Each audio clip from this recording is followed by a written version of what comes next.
कुछ कन्याएं तालाब में स्नान कर रही थीं। उसी रास्ते से एक साधु भ्रमण कर रहा था। राम सिया राम, मैं तो राम ही राम पुकारूं। राम सिया राम, सिया राम सिया राम, मैं तो राम ही राम पुकारूं। तभी वहाँ की झाड़ियों से एक हिरन निकलकर भागता है। वो दोनों स्त्रियां अचानक पीछे पलटकर देखती हैं तो उन्हें वहाँ सिर्फ झाड़ी हिलती हुई दिखाई देती है और उन दोनों कन्याओं को ये महसूस हुआ कि कोई उन्हें स्नान करते देख रहा है। सखी, मुझे लगता है झाड़ी के पीछे से कोई हमें छुप के देख रहा है। वो दोनों कन्याएं ये देखने तालाब से बाहर आती हैं कि कौन उन्हें स्नान करते देख रहा है। तब उन्होंने देखा कि एक साधु हाथ में लोटा लिए चला आ रहा है। सिया राम, मैं तो राम ही राम पुकारूं। राम सिया राम, सिया राम सिया राम, मैं तो राम ही राम पुकारूं। तुम एक साधु के रूप में भेड़िए हो, भेड़िए। तुम हमें इन झाड़ियों से छुपकर स्नान करते देख रहे थे। तुमने हमारी पवित्रता को भंग किया है। हे पुत्रियों, मैंने ऐसा कुछ नहीं किया। मेरा विश्वास करो, मुझे तो ये भी ज्ञात नहीं कि यहाँ आप दोनों स्नान कर रही हो, अन्यथा मैं इधर से कभी ना आता। मेरा जल खत्म हो गया था, इस कारणवश मुझे यहाँ तालाब की ओर आना पड़ा। मैं तो प्रभु का भजन करते हुए ही चलता हूँ हमेशा, जिससे अनजाने में भी मुझसे कोई पाप न हो जाए। और तुम दोनों तो मेरी पुत्री तुल्य हो। बंद करो हमें पुत्री कहना।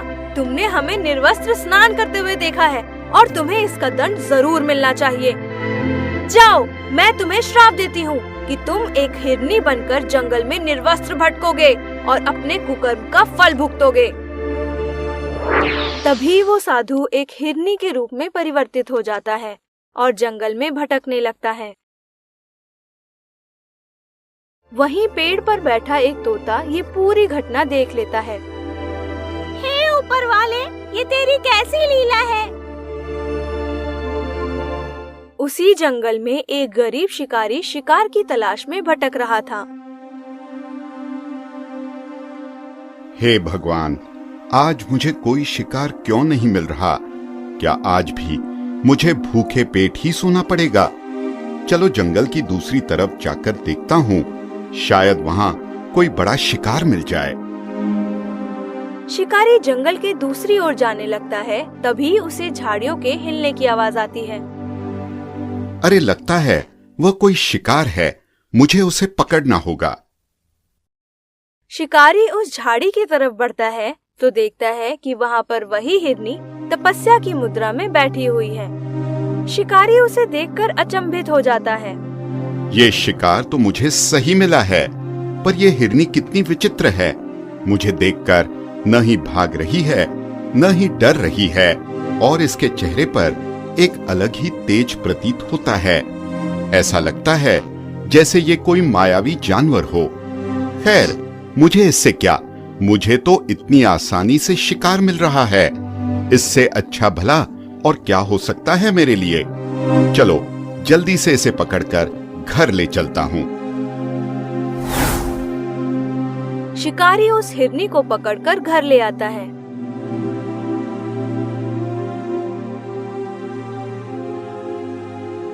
अरे वाह, एजी तुम कितनी सुंदर हिरनी लाए हो। इसको देखकर तो लगता है जैसे ही कोई साधारण जानवर नहीं। इतना सुंदर जीव कहाँ मिला आपको? हे भाग्यवान, मत पूछो। ये हिरनी तो मुझे इतनी आसानी से मिल गई जैसे पुष्प को सुगंध। एजी, देखकर मन में दया का भाव आ रहा है। इसे ना खाने का मन हो रहा है, ना बेचने का। एजी, ये बहुत मासूम है। तुम ऐसा करो, इसे वहीं छोड़ाओ जहाँ से इसे लाए हो। हाँ, तुमने सही कहा। इस सुंदर जानवर को हम कष्ट नहीं पहुँचाएंगे। मैं अभी इसे जंगल में छोड़ कर आता हूँ। शिकारी उसे लेकर जंगल की तरफ चल पड़ता है।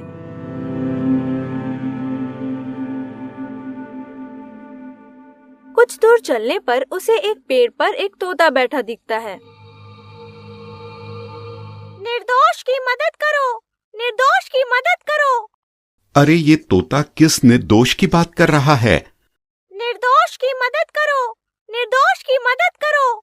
चलो इससे पूछता हूँ। शिकारी तोते के करीब जाने लगता है तो शिकारी को देखकर तोता डर के वहाँ से उड़कर ऊपर की टहनी पर बैठ जाता है। दुष्ट शिकारी, मुझे मत पकड़ो, दया का भाव दिखाओ और निर्दोष की मदद करो। दया का भाव दिखाओ और निर्दोष की मदद करो। ए तोते, मैं तुम्हें नुकसान नहीं पहुंचाऊंगा। इस मासूम हिरनी को देखकर मुझ में दया का भाव आ गया है। आज से मैं शिकार करना छोड़ रहा हूँ। तुम्हें मुझसे डरने की कोई जरूरत नहीं है।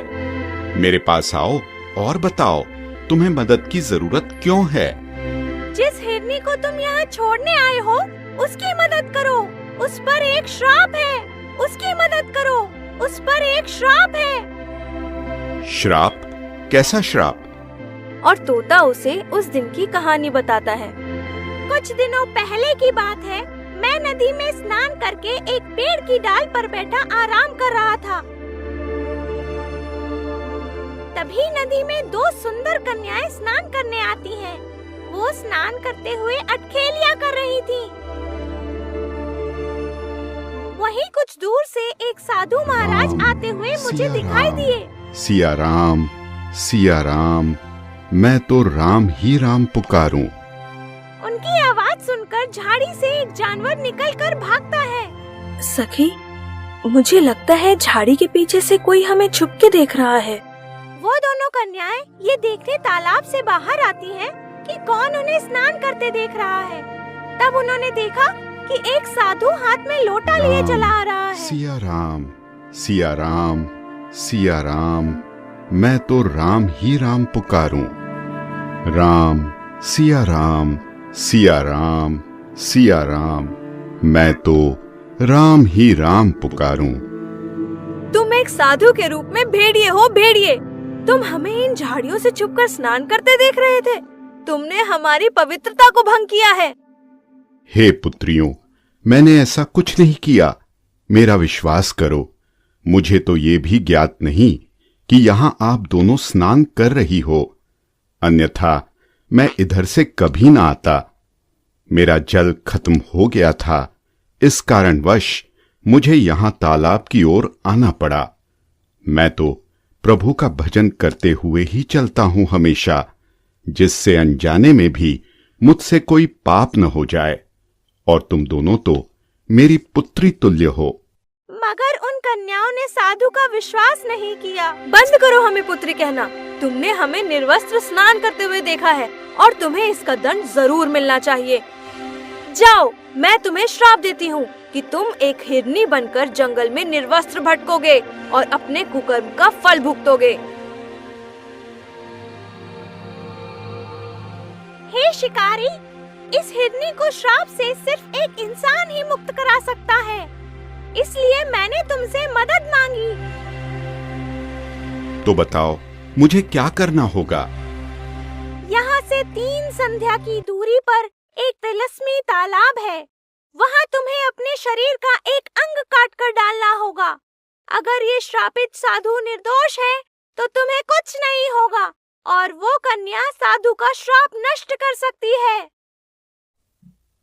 ठीक है, मैं इनकी मदद अवश्य करूंगा। चलो अब हम उस तिलस्मी तालाब की ओर चलते हैं।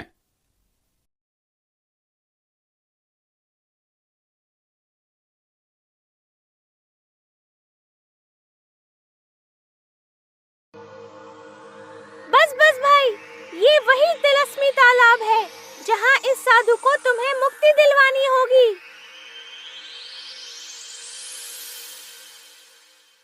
पर यहाँ तो कोई नहीं दिख रहा।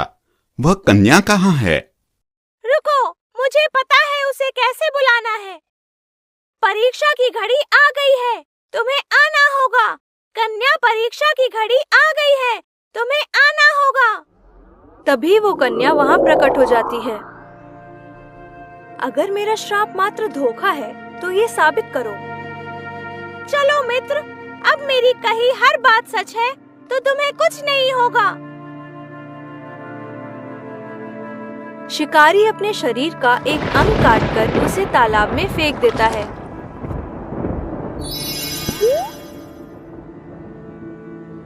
हे सुंदरी, मैंने परीक्षा दे दी है। अगर ये साधु निर्दोष है तो इसे मुक्त करो। कन्या उस साधु को श्राप से मुक्त कर देती है। हे साधु महाराज, मुझसे अनजाने में बहुत बड़ी गलती हो गई है। अगर मैं क्षमा के लायक हूँ तो कृपया करके मुझे क्षमा करें। हे युवक, इस युग में तुमसे बड़ा दयावान मैंने आज तक नहीं देखा। तुमने अपनी परवाह न करते हुए एक निर्दोष को बचाने के लिए इतनी बड़ी परीक्षा दी। इसके लिए मैं तुम्हें एक जादुई चक्की देती हूँ, जिससे तुम्हें कभी निर्दोष जीवों को मारने की आवश्यकता नहीं पड़ेगी।